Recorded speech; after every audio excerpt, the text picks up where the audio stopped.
favorite game of all time is The Legend of Zelda Majora's Mask. My favorite video game of all time after 25 days of waiting is Bloodborne. My favorite game of all time, which has managed to stay untouched in its standing for more than 7 years, is The Legend of Zelda Twilight Princess. Even with all the other games I've played throughout my years as a gamer, I'd still say Crash Bandicoot Warped is my favorite game.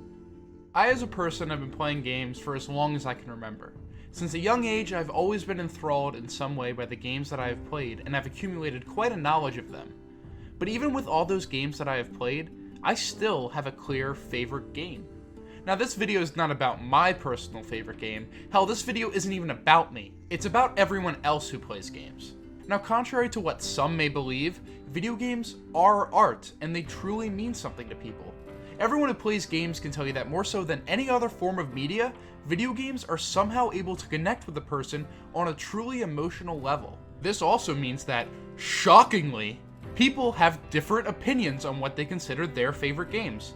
It's always enjoyable to me hearing what people's favorite games are, because not only do they give you a sneak peek at a potentially new great game you may have never heard of, but they also tell you a lot about the person at hand. These explanations not only tell you what their preference in games are, but it can actually tell you things about who they are as a person and what they have been through. Because of that strong connection to the video game at hand, this means that talking about someone's favorite game brings out such a nostalgic and emotional reaction from the person, allowing you to get a glimpse of the happiness and joy it brings them. That reaction is the essence of what makes someone's favorite game. So before I go explaining exactly what I mean by this, I thought it would be a great idea to interview 3 of my good friends and have them talk about their personal favorite games. And just a heads up, the channel Nakey Jakey did something very similar to this, and I highly recommend watching that video as well, as it also perfectly encapsulates these feelings. So with that said, let's move on to the interviews. All right, so I have the most pretentious reason. Well, this is something I've been thinking about a lot. But anyways, my favorite game is Dark Souls, and there's a lot of feelings surrounding that, because I think honestly, even to an extent, there might be games now that I would have liked more than Dark Souls, but like it holds a really special place in my heart. And that's kind of a thing that I've been trying to figure out exactly why. First of all, I want to say that Dark Souls on its own is like a really amazing game in a lot of ways. I hear people complain a lot that it's like, why wouldn't I just play like Devil May Cry or like Monster Hunter or something like that? And to an extent, I get where they're coming from, because the combat of Dark Souls is not incredibly deep. But specifically the first one, I love how interconnected everything is and how much it feels like a real world. And when I look back, like I was in high school when I played it, right? And it was at a period of time where I wasn't hanging out with people very much. I didn't have a lot of people to talk to. And I would just go home and play Dark Souls all day. And it was like, it was probably the only time I've ever felt like I was in another world. The thing that Dark Souls did for me was it was this experience where you face something impossible, something that there's no way for you to beat. Like you feel like that at certain points, and yet eventually you overcome it. What it kind of made me realize is like, man, if I put my mind to something, I can really do it. And it wasn't like I really felt like that before, but it kind of made me start to realize that. And what I also was thinking about is the fact that before I started playing at that time, I was like pretty depressed about things. Like I was not very happy with my life. And I genuinely feel like that realization that Dark Souls gave me, that like, it's like, I think really a big part of why people have favorite things has nothing to do with the thing is. It has to do with what it means to them, you know? And so like, if something manages to hit you in the right place at the right time, it becomes a big deal. Okay, so for me, my favorite game is Dust and Elysian Tale. And as a lot of people will tell you with their favorite games, they'll often cite things about them which aren't necessarily positive qualities of the game. A lot of people will point out aspects about a game that they like, which have a lot more to do with when and where it was in their life at the time and what it meant to them in particular. And as much as I'd like to go against that, for me, it is literally that. That is the reason why this game means so much to me. I got it in the fall of my first quarter at college. And this was a very strange time in my life because it was when a lot of things were like kind of starting to go wrong. In the middle of that quarter, when things were absolute worst and I was pretty much an anxious wreck 24/7, I found this game. I picked up this game completely on a whim because I watched one trailer and I was like, that looks cool, I'm gonna get it. And it was like $3. This is particularly strange because that was right after I had basically come to the conclusion on games that games were art in the form of being looked through at by a critical lens. Games were designed to be perfect. They were designed to be objectively correct in their formulation of the game mechanics and the interaction of which I had come to the conclusion that games were, for all intents and purposes, soulless. They were without any kind of awe in them. So when I picked up Dust and when I first played it, it was almost immediate because for the first time in like a good few years, maybe like 7-8 years, upon starting it, I was just fully immersed in whatever the hell this world was. Yeah, the point is that it meant a lot to me, I suppose. All right. So my favorite game is, fuck, I don't even know when it released. I'm gonna take a wild guess and say it was 2001. So I was but a young bab when it came out. It is Pokemon. I'm gonna specifically say Pokemon Sapphire because that was the version I had. But basically, any of that sort of trio of Pokemon Ruby, Sapphire, and Emerald, I just love very much so. I mean, the thing I always come back to when I try and start explaining why I really love those games is partly there is a very heavy sense of nostalgia because I can easily see the flaws in the game. Like, as far as Pokemon goes, it's one of the more flawed games, and Pokemon as a series on a whole is very flawed. But it's one of those games that I can see past the flaws, or I can see the flaws and I can just sort of ignore them, and it just like makes me happy. It makes me smile whenever I start playing it. Even just hearing like the menu music open up brings like a stupid fucking grin to my face, like I'm a little 8-year-old playing it again. It's like a condensed sense of wonder that I feel like I get drawn to in a lot of games. Like Breath of the Wild was all about exploring, and I fucking adore that game as well, as a recent example. So, like, you say Sapphire is the one you, like, go to, but, like... Yeah, because that is, out of those three, that is the one that I got first and I played through. So like, do you think, like, if it was, like, Ruby or Emerald, do you think, like, it would be those, or do you think it would, like, you would still say Sapphire's the best? I mean, they're very similar, aren't they? But if I'd got Ruby first, I imagine it would still be Ruby. Like, as in, if I got Ruby first, I imagine I probably would say Ruby is my favorite. It probably wasn't matter out of those three, whichever one I got first. Yeah, because it's definitely. I still remember I got Emerald while I was on holiday in Gibraltar. And we visited this tiny little town at the base of the mountain, and they had Pokemon Emerald on sale. And even though I already had Pokemon Sapphire, and I was kind of, even at that young age, aware that it was basically the same thing, I bugged my parents into buying it under the guise that it was for me and my brother, and then never let my brother touch it. And then ignored the monkeys, even though we were there entirely to see a mountain of monkeys, just played Pokemon Emerald. So it seems like Sapphire is the one you would go to, but it seems like you just enjoy all of them. Oh yeah, they're all enjoyable because they're basically the same games with like slight differences. Going on like what is technically the best game out of all three of them, Emerald wins because they made a bunch of improvements and it actually has a proper end game. But there's still a part of me that just fucking loves Sapphire because it was the first out of that trio that I got my hands on and put ridiculous amount of hours into. If you want to hear the full unedited interviews, I'll have a link to them in the description. I highly recommend checking them out, as the edited versions I have here don't really do them justice. One thing I want to point out before we continue is that if you listen closely throughout those interviews, you can actually hear the joy in their voices while they talk about the games. This is what I mean when I said that people's favorite games bring out this nostalgia and emotion from the person. It brings them back to the moment they first played the game, and the joy it brought them. It really goes to show just how much these simple video games really mean to a person. So what did I mean at the beginning of this video? Well, just look at these interviews. Every single one of them talked about not only the games at hand, but the experiences they had around the game. It has a lot to do with the mindset that the person had at the time of playing, and the moment in time that was. Talking about their favorite games brought them back to a simpler time, and they all exclaimed just how much it meant to them at the time of playing. Now, I'm not saying that this means that a person's favorite game only has to do with nostalgia. Far from it, actually.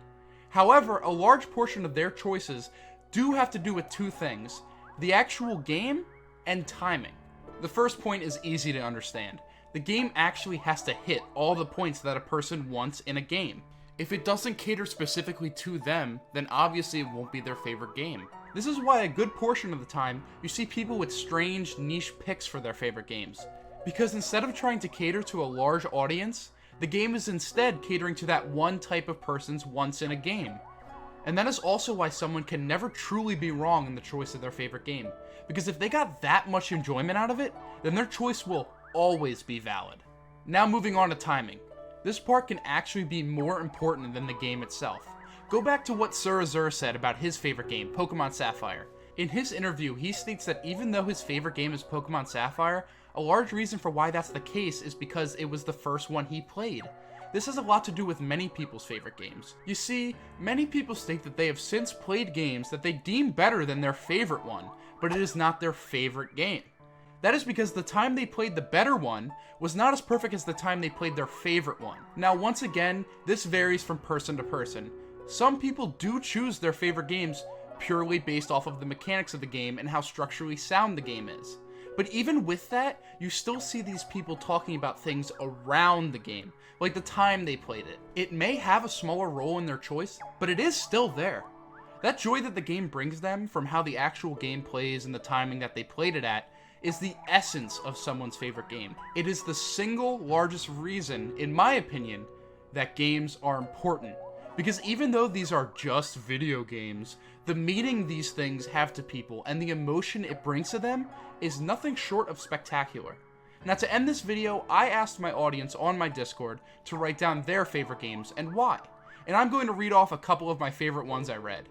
I highly suggest reading all of them in my Discord, as I sadly couldn't include all of them here. So let's read these off.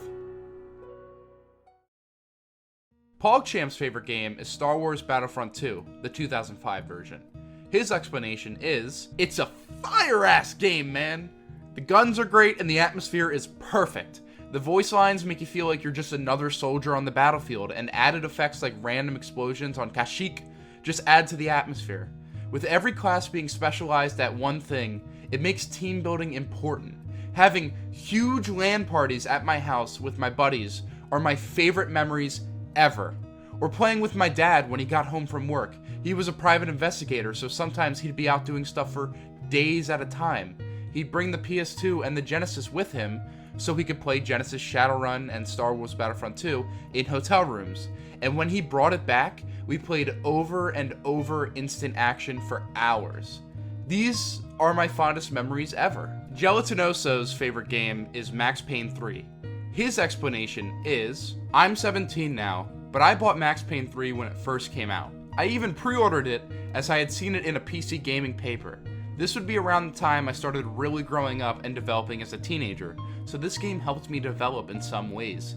I guess I sometimes nowadays have the same mindset as Max has in the game. With the pre-order, I got the 2 first games in the series and LA Noire. This to me was awesome, and playing Max Payne 1 and 2 filled me with excitement. LA Noire was fine, I guess. Me and my best friend would talk about how cool the older games were, and how awesome this one would be. We even heard that it was going to have multiplayer. Needless to say, I couldn't have been more excited. And when I finally opened up the game after it was finally released, I loved it. I remember this game to be one of the most modern games I'd played up until that point in my life, and even though my computer barely could run it, I had so much fun both in multiplayer and single player. I was at that age where explosions and other violent things were super awesome, but stories were also intriguing and I could feel Max's struggle. I never had many problems as a kid, but this game made me able to look at life in different ways, all of them negative. Quite frankly, if there was anything wrong with the game, then I would just ignore it, but otherwise laugh it off. My friend didn't really think as highly of the game, even though we played online sometimes, talking with each other through the landline. I just remember being so happy playing the game, even if it had sad undertones throughout the entire game. Even now, when I download the game for the 20th time, I crack a big ass smile as soon as that unforgettable theme music begins. A song that carries me throughout most bad times in my life. I can now also truly relate the way Max's life is, because even if everything crumbles around him and he has no reason to continue, he does. He finishes what he has started and cracks a joke about how stupid he and everything else is. Wow says his favorite game is Killer 7, and his explanation is as such. This was a tough decision because I've played many amazing games like Binding of Isaac, the Borderlands series, the Persona franchise, and even Halo. And some of those games are more silly than serious. But Killer 7 is an amazing narrative story that I honestly didn't appreciate until recently because of when I first played it. But know that the extraordinarily complex story, characters, and narrative may force people away, but not me. It had the opposite effect. But there's a Steam remake that comes out around November. If it's not over $40, I highly recommend it. It impacted me in huge ways and I can't recommend to everyone. But Google search if you're interested. Macintosh 365's favorite game is Team Fortress 2. His explanation is as such. It is the only game I've repeatedly come back to across multiple years. It's satisfying as hell to master the various mechanics of each class, and no other game has been as influential to me. I would have put down Bastion, Crysis, The Secret of Monkey Island, Max Payne, or any other one of those incredible games I've played recently, but nothing beats TF2 in the sheer amount of fun I've had. Regardless of bad decisions by Valve or the small player base or any other problem with the game, I always come back and have a great time, and I do sincerely hope that TF2 will never die. Stereo Rocker's favorite game is Metal Arms Glitch in the System, and his explanation is as such.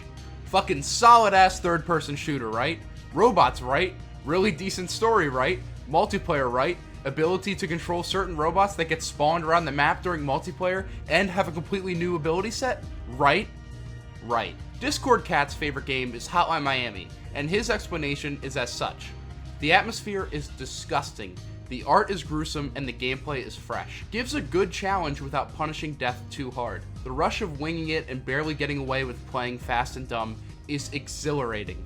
Gameplay is fast and constantly cuts to the chase. The atmosphere is perfectly tuned and the soundtrack is sick.